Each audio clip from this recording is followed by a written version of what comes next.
Hello everyone, स्वागत है आप सभी का मेरे चैनल स्टोरी टेलर दिव्या में।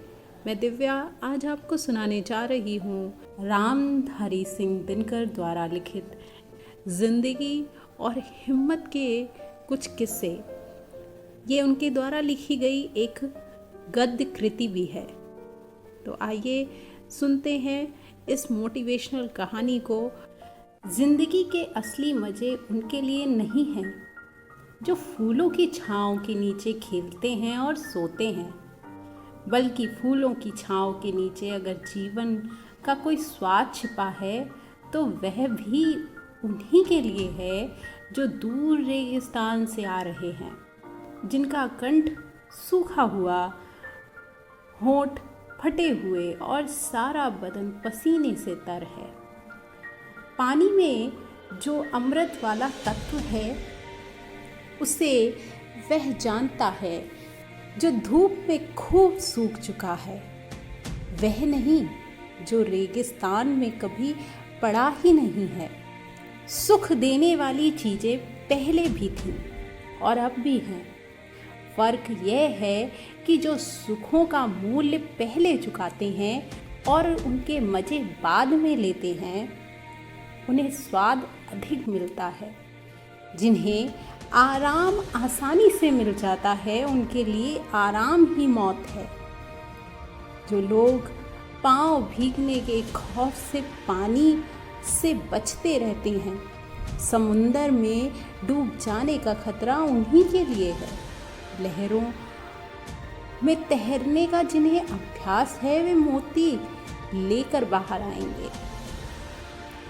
चांदनी की ताजगी और शीतलता का आनंद वह मनुष्य लेता है जो दिन भर धूप में थक कर लौटा है, जिसके शरीर को अब तरलाई की ज़रूरत महसूस होती है और जिसका मन यह जानकर संतुष्ट है कि दिन भर का समय उसने किसी अच्छे काम में लगाया है।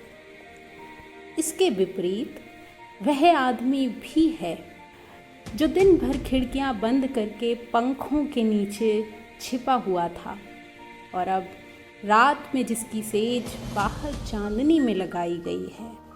भ्रम तो शायद उससे भी होता होगा कि वह चांदनी के मज़े ले रहा है, लेकिन सच पूछिए तो वह खुशबूदार फूलों के रस में दिन रात सड़ रहा है। उपवास और संयम ये आत्महत्या के साधन नहीं हैं। भोजन का असली स्वाद उसी को मिलता है जो कुछ दिन बिना खाए भी रह सकता है। बड़ी चीज़ें बड़े संकटों में विकास पाती हैं। बड़ी हस्तियां बड़ी मुसीबतों से पलकर दुनिया पर कब्जा करती हैं। अकबर ने 13 साल की उम्र में अपने बाप के दुश्मन को परास्त कर दिया था, जिसका एकमात्र कारण यह था कि अकबर का जन्म रेगिस्तान में हुआ था और वह भी उस समय जब उसके बाप के पास एक कस्तूरी को छोड़कर कोई दौलत नहीं थी। महाभारत में देश के प्राय अधिकांश वीर कौरवों के पक्ष में थे, मगर फिर भी जीत पांडवों की हुई, क्योंकि उन्होंने लक्षाग्रह की मुसीबत झेली थी, क्योंकि उन्होंने वनवास के जोखिम को पार किया था। श्री वेसिंगटन चार्ली ने कहा है, जिंदगी की सबसे बड़ी सिफत हिम्मत है। आदमी के और सारे गुण उसके हिम्मती होने से ही पैदा होते हैं। जिंदगी की दो सूरतें हैं। जिंदगी की दो सूरतें हैं। एक तो यह है कि आदमी बड़े से बड़े मकसद के लिए कोशिश करे, जगमगाती हुई जीत पर पंजा डालने के लिए हाथ बढ़ाए, और अगर असफलताएं कदम कदम पर जोश की रोशनी के साथ अंधेलाई का जाल बुन रही हों, तब भी वह पीछे को पाँव न हटाए। दूसरी सूरत यह है कि उन गरीब आत्माओं का हमजोली बन जाए जो ना तो बहुत अधिक सुख पाती हैं और ना जिन्हें बहुत अधिक दुख पाने का ही सहयोग है, क्योंकि वे आत्माएं ऐसी गोधिल में बसती हैं जहां ना तो जीत हंसती है और ना कभी हार के रोने की आवाज़ सुनाई पड़ती है। इस गोधली वाली दुनिया के लोग बंधे हुए घाट का पानी पीते हैं। वे जिंदगी के साथ जुआ नहीं खेल सकते, और कौन कहता है कि पूरी जिंदगी को दांव पर लगा देने में कोई आनंद नहीं है। अगर रास्ता आगे ही निकल रहा है तो फिर असली मज़ा तो पांव बढ़ाते जाने में ही है। साहस की ज़िंदगी सबसे बड़ी ज़िंदगी होती है। ऐसी ज़िंदगी की सबसे बड़ी पहचान है कि वह बिल्कुल निडर, बिल्कुल बेखौफ होती है। साहसी मनुष्य की पहली पहचान यह है कि वह इस बात की चिंता नहीं करता कि तमाशा देखने वाले लोग उसके बारे में क्या सोच रहे हैं। जनमत की उपेक्षा करके जीने वाला आदमी दुनिया की असली ताकत होता है, और मनुष्यता को प्रकाश भी उसी आदमी से मिलता है। अड़ोस पड़ोस को देखकर चलना यह साधारण जीव का काम है। क्रांति करने वाले लोग अपने उद्देश्य की तुलना ना तो पड़ोसी के उद्देश्य से करते हैं और ना अपनी चाल को ही पड़ोसी की चाल देखकर मध्यम बनाते हैं। साहसी मनुष्य उन सपनों में भी रस लेता है जिन सपनों का कोई व्यवहारिक अर्थ नहीं है। साहसी मनुष्य अपने सपने उधार नहीं लेता, वह अपने विचारों में रमा हुआ अपनी ही किताब पढ़ता है। झुंड में चलना और झुंड में चरना ये भैंस और भेड़ का काम है। सिंह तो बिल्कुल अकेला होने पर भी मग्न रहता है। एर्नोल्ड बेनेट ने एक जगह लिखा है कि जो आदमी यह महसूस करता है कि किसी महान निश्चय के समय वह साहस से काम नहीं ले सका, जिंदगी की चुनौतियों को कबूल नहीं कर सका, वह सुखी नहीं हो सकता। बड़े मौके पर साहस नहीं दिखाने वाला आदमी बराबर अपनी आत्मा के भीतर एक आवाज़ सुनता रहता है, एक ऐसी आवाज़ जिसे वह वही सुन सकता है और जिसे वह रोक भी नहीं सकता। यह आवाज़ उसे बराबर कहती रहती है, तुम साहस नहीं दिखा सके, तुम कायर की तरह भाग खड़े हुए।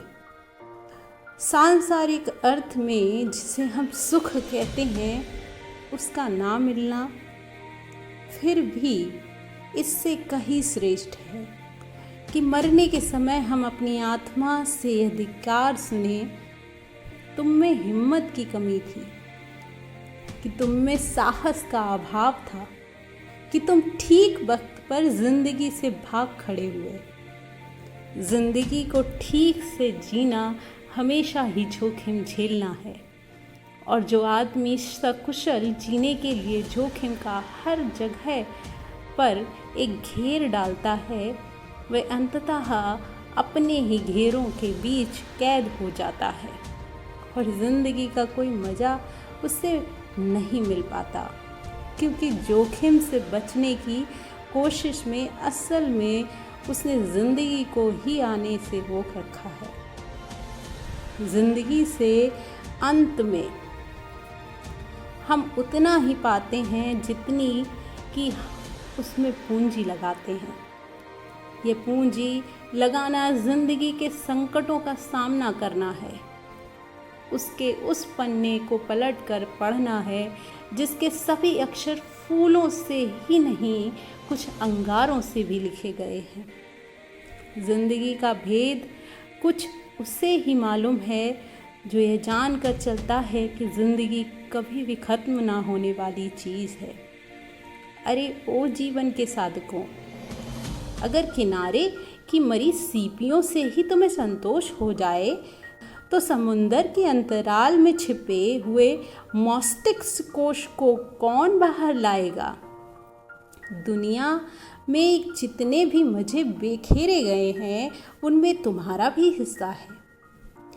वह चीज़ भी तुम्हारी हो सकती है जिसे तुम अपनी पहुंच के परे मान कर लौटे जा रहे हो। कामना का आंचल छोटा मत करो। जिंदगी के फल को दोनों हाथ से दबा कर निचोड़ो। रस की निर्झरी तुम्हारे बहाए भी बह सकती है। यह आरंड छुरपुट जो काटे अपनी राह बना ले। कृतिदास यह नहीं किसी का जो चाहे अपना ले। जीवन उनका नहीं युधिष्ठिर जो उससे डरते हैं, ये उनका जो चरण रोप निर्भय होकर लड़ते हैं।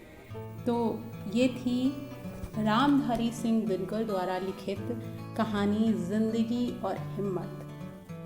आई होप कि आपको इसे सुनकर कुछ प्रेरणा मिली होगी और आप भी अपनी ज़िंदगी को हिम्मत के साथ जिएंगे। अगर आपको ये कहानी पसंद आई है तो प्लीज़ इसको लाइक कीजिए, शेयर कीजिए अपने दोस्तों और जानकारों के साथ ही साथ मेरा चैनल सब्सक्राइब करें और ऐसी मनोरंजक और मोटिवेशनल कहानियों के लिए। मिलते हैं अगले संडे को। धन्यवाद।